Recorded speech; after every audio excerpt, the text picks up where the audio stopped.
자, 먼저 미처분 이익 잉여금에 대해서 얘기할 건데요. 이슈를 제가 기사를 찾아보면서 요즘 어떤 이슈가 있는지를 한번 봤습니다. 먼저 여기 보면 상법 개정 이 첫 번째 이슈인데요. 얼마 어저께인가 그저께 나온 기사죠. 여기 6월 15일이네요.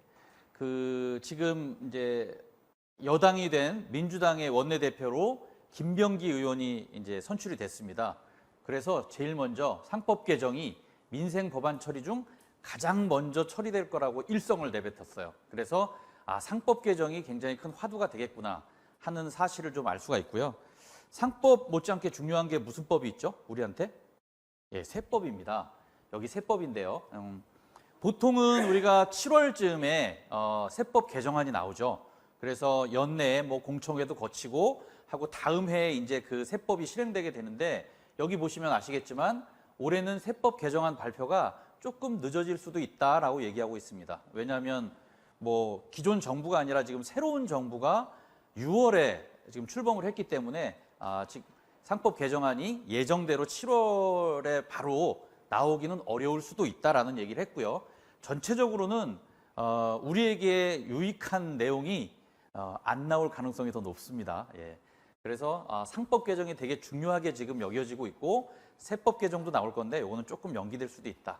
이런 내용들이 우리가 지금 우리에게 관련된 이슈로 오고 있다고 이해하시면 되겠습니다.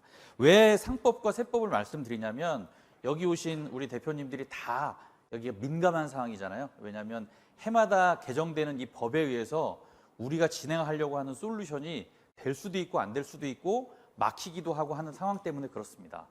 오늘 말씀드릴 그 미처분 이익잉여금이 특별히 여기에 관련이 많이 되는데, 자, 먼저 들어가기 전에 제 상담 사례를 한번 말씀드리겠습니다.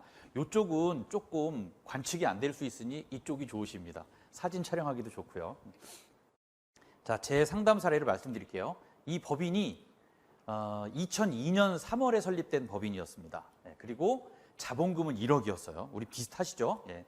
당기 순이익은 평균적으로 조금 더 날 때도 있고 덜 날 때도 있었지만 평균적으로 한 2억 정도 나고 있었고요. 그래서 제가 2022년에 봤으니까 한 20년 했잖아요. 그래서 잉여금이 한 40억 정도 쌓여 있었습니다.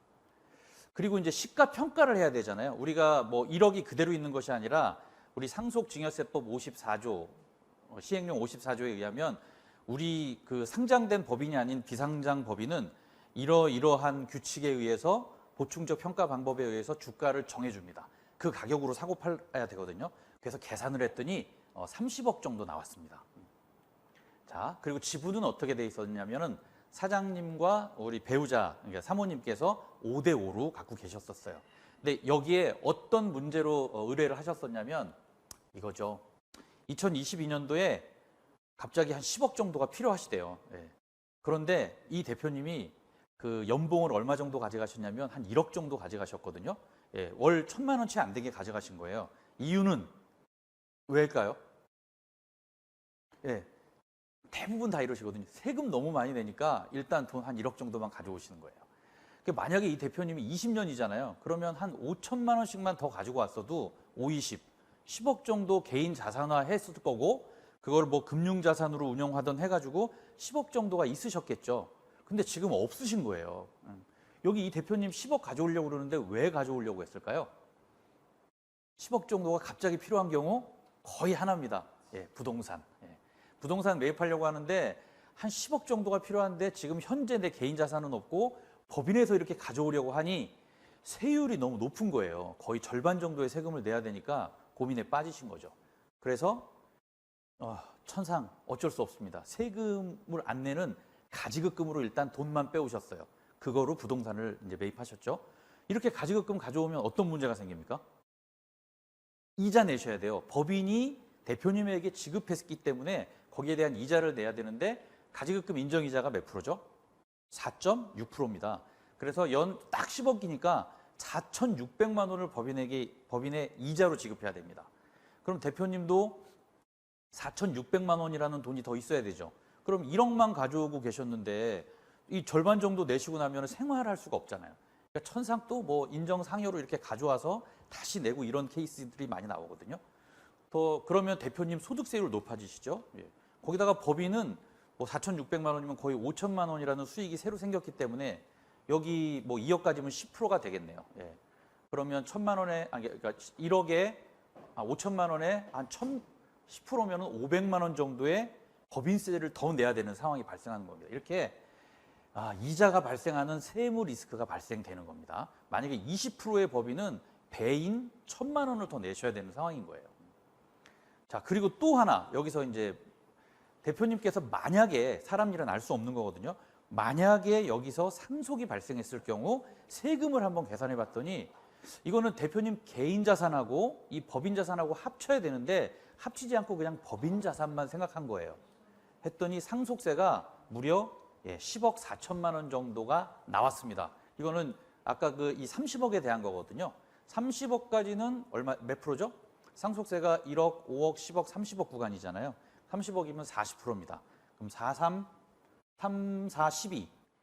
12억 원에서 1억 6천만 원 빼줘야죠. 그동안 누진 공제 있으니까. 그래서 10억 4천만 원이 나온 거죠. 이런 문제점들이 왜 생기냐면 뭐 이분도 그랬었지만 법인의 이익이 생기고 있는데 이 세금을 많이 낸다는 이유로 일단 법인의 유보를 시키는 거예요. 막 쌓아 놓으시는 겁니다. 그래서 이렇게 급작스럽게 자금이 필요할 때는 세금이 많을 수밖에 없으니까 뭐 가지급금으로 가져오시기도 하고 문제가 많이 발생되게 되는 것이죠. 그래서 우리한테 이 골치 아픈 미처분 이익잉여금에 대해서 다시 한번 쉽게 한번 정리해 보려고 합니다. 정의입니다. 이 이익잉여금이 뭘까요? 미처분 이익잉여금. 첫째, 법인이 세금 내고 남은 이익을 주주에게 배당 후 혹은 배당하지 않고 법인에 쌓아놓은 돈을 미처분 이익잉여금이라고 합니다. 여기 그 재무상태표 보면 여기 자본 항목이거든요. 여기 자본은 자본금과 이익잉여금으로 나누어져 있죠. 여기 미처분 이익잉여금은 이렇게 표시되어집니다. 이 중에 이익준비금, 그 다음에 미처분 이익잉여금 이렇게 나오거든요. 이분도 여기 보면 80억이잖아요. 꽤 많이 쌓여져 있는 분들입니다. 우리 법인에는 괜찮습니다. 놔두셔도 됩니다. 얼마나 쌓여져 있는지 한번 돌아가시면 재무상태표를 한번 확인해 보시기 바랍니다. 자, 그러면 이렇게 그 이익이 쌓이는 그 과정이나 이런 메커니즘을 우리가 이해할 필요가 있거든요. 이해하는 차원에서 다시 한번 제가 정리해 드릴게요. 여기 법인이 있는데 법인에는 투자를 한 주주들이 있습니다. 주주들은 자본금을 투자하고 그에 대한 대가로 뭘 받죠? 배당을 받습니다. 주주들은 배당을 받을 수가 있습니다. 또 임원들이 있습니다. 임원들은 법인의 경영을 하고 경영에 대한 대가로 뭘 받죠? 보수를 받습니다. 뭐 월급, 상여금, 퇴직금 다 보수입니다. 자, 이 메커니즘을 한번 이해하셔야 되고요. 그 다음에 또 하나, 그러면 이제 매출이 일어나고 어떻게 과세가 되어지고 이분들은 보수와 배당을 어디에서 가져갔는지 한번 볼게요. 매출이 일어나죠. 매출에서 우리는 원가를 빼줍니다. 원가를 빼는데 또 뺄 게 있죠. 비용도 뺍니다. 그러면 이제 이익이 나오죠. 이익에 대해서 세금을 냅니다. 법인이니까 법인세 내시겠죠. 그 다음에 남은 돈이 당기순이익이에요. 자, 여기서 임원의 몫은 보수라고 그랬죠. 보수는 비용에서 차감됩니다. 그 다음에 주주의 몫은 배당입니다. 배당은 여기 당기순이익에서 차감됩니다. 조금 더 나가볼게요. 이거는 그 손익계산서 프로세스고 여기에 있는 당기순이익이 어디로 가는지 한번 보겠습니다. 이 당기순이익 저희가 이제 밸런스 시트라고 재무상태표 많이 보셨을 거예요. 차변에 자산, 대변에 부채와 자본이 있죠. 자본을 이루는 항목은 조금 아까 보여드렸는데 자본금과 잉여금으로 나누어집니다. 이 당기순이익은 어디로 가냐면 이렇게 잉여금으로 가서 쌓이게 됩니다. 쌓이는데 배당을 안 하거나 배당을 조금 하거나 그러면 이 이익이 그냥 그대로 계속 많이 쌓이게 되겠죠. 이 메커니즘을 이해하시면 잉여금이 어떻게 쌓이는지 이해하실 겁니다. 자, 그러면 미처분 이익잉여금이 되게 안 좋게 지금 얘기를 하고 있잖아요. 은연중 제가 뭐 안 좋다라고 얘기하진 않았지만 부정적인 느낌이 많이 강하죠. 잉여금. 근데 잉여금이 안 좋은 것만 있는 건 아니에요. 장점도 있습니다. 어떤 장점이 있을까요? 네, 법인의 신용 등급을 상승시켜 줍니다. 왜냐하면 여기 그 자산부채 자본 말씀드렸죠. 그 법인을 평가하는 기준, 예전에는 이렇게 매출이 계속 높아지면 좋은 평가를 내줬거든요. 근데 지금은 법인이 얼마나 망하지 않느냐를 더 평가합니다. 즉 안정성을 평가하죠. 안정성을 평가하는 대표적인 지표가 부채 비율입니다. 부채 비율은 이렇게 되죠. 부채 나누기 자본입니다. 예, 그래서 자본 총계가 이 자본 총계, 잉여금이 속해 있는 자본 총계가 커지면 커질수록 부채 비율이 좋아집니다. 가령 예를 들어서 부채가 10억이에요. 자본 총계가 10억입니다. 그러면 부채 비율은 몇 프로죠? 100%예요. 예. 보통 뭐 그런 법적 기준은 없지만 100% 미만이면 굉장히 좋다고 평가를 하거든요. 그런데 10억이 아니라 잉여금이 더 많이 쌓여서 20억이 됐습니다. 그러면 부채 비율이 50%로 낮아지죠. 이렇게 자본 총계, 즉 잉여금이 높아지면 부채 비율이 낮아지는 좋은 점도 있습니다. 예. 그런데 뭐 회사 가치가 이렇게 높아지면 그 재무제표가 좋아지면 대출을 받거나 할 때는 좋은 점도 있지만 잉여금이 많이 쌓이는 법인들은 대체로 그렇게 대출하고 관련이 이렇게 영향이 많이 없는 법인들도 또 많으세요. 가령 예를 들어서 이 가치가 높아지면 우리 뭐 아이돌 스타 이런 사람들은 자기 몸값이 높아지니까 개런티를 많이 받잖아요. 그런데 우리 같은 중소기업들은 그런 거 없습니다. 가치가 높아지면 뭘 많이 내죠? 세금만 높아질 뿐이에요. 예, 그런 게 아니라면 장점이 물론 있지만 내가 이것이 필요하냐 필요하지 않느냐를 한번 따져보실 필요가 있는 거죠. 자, 그러면 장점 이면에 또 단점이 있겠죠. 미처분 이익잉여금으로 인한 손해 많이 알고 계시겠지만 정리하면 이제 경영적인 문제도 있고요. 그 다음에 세무조사의 문제도 나오게 됩니다. 무엇보다 가장 안 좋은 리스크는 뭐냐면 세금에 대한 리스크거든요. 이 문제를 제가 간단하게 다시 한번 정리해 드릴게요. 자, 먼저 세금 문제입니다. 미처분 이익잉여금이 이렇게 쌓여 있는데 아까 보여드린 법인도 한 80억 쌓여 있었잖아요. 처음에 예를 든 그 법인도 40억 정도 쌓여 있었잖아요. 이인사. 자, 그러면 이 쌓여 있는데 장부상에 쌓여 있는 이 숫자가 실제로 쌓여 있느냐? 그렇지 않은 법인이 또 대부분입니다. 이런저런 이유로 다른 데가 있거든요. 예, 자본은 눈에 보이지 않습니다. 어떤 케이스가 나오냐면 그래도 이 재무제표상에 나와 있는 숫자를 일시에 청산해야 되는 상황이 발생하면 이거 세금 폭탄이에요. 근데 우리나라 그러니까 이거 일시에 청산하면 이게 뭐 청산세라고도 하기도 하지만 이게 배당세가 종합소득세거든요.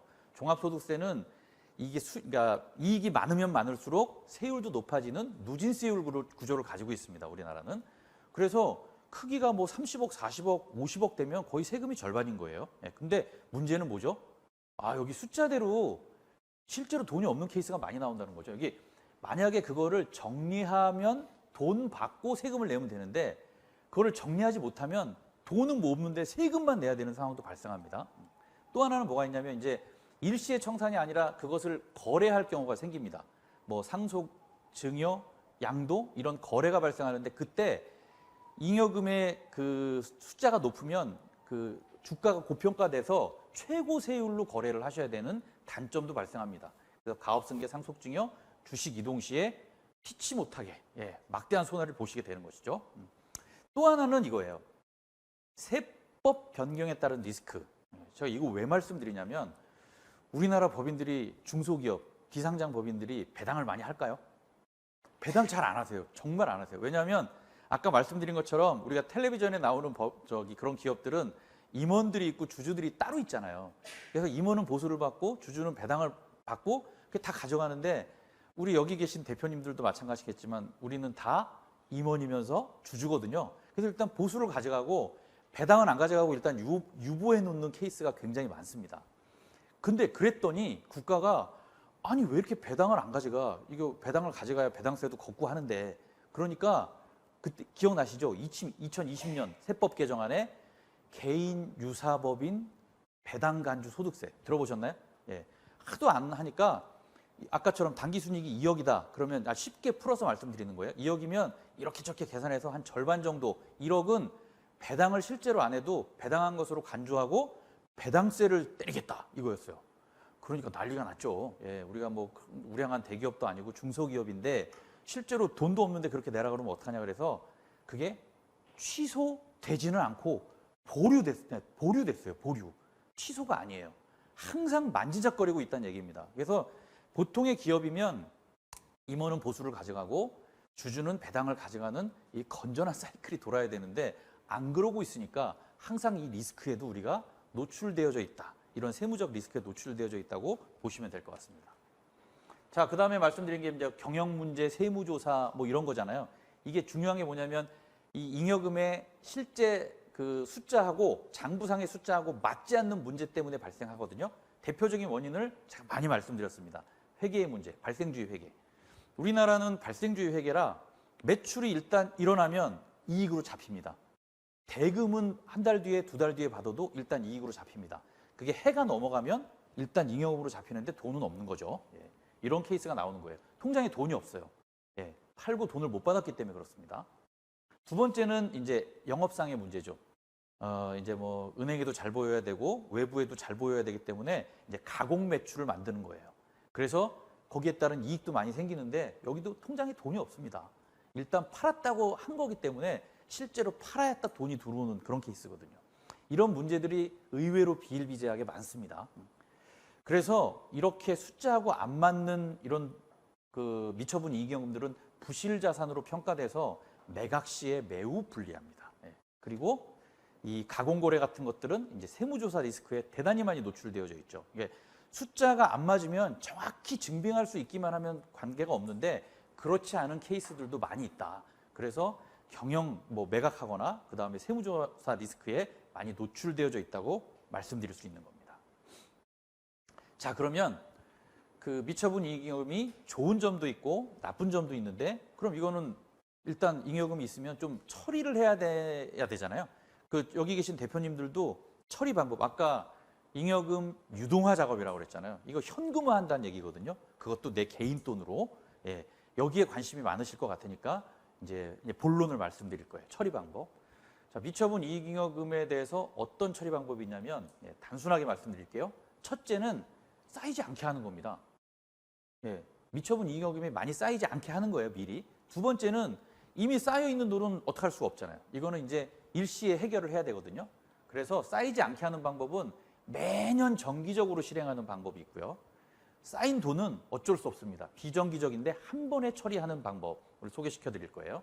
그래서 어떤 방법이 있는지, 거기에 따른 세금은 어떻게 되는지, 그다음에 이것을 실행할 때 주의사항은 뭐가 있는지 제가 좀 더 좀 단순하게 말씀을 드리도록 하겠습니다.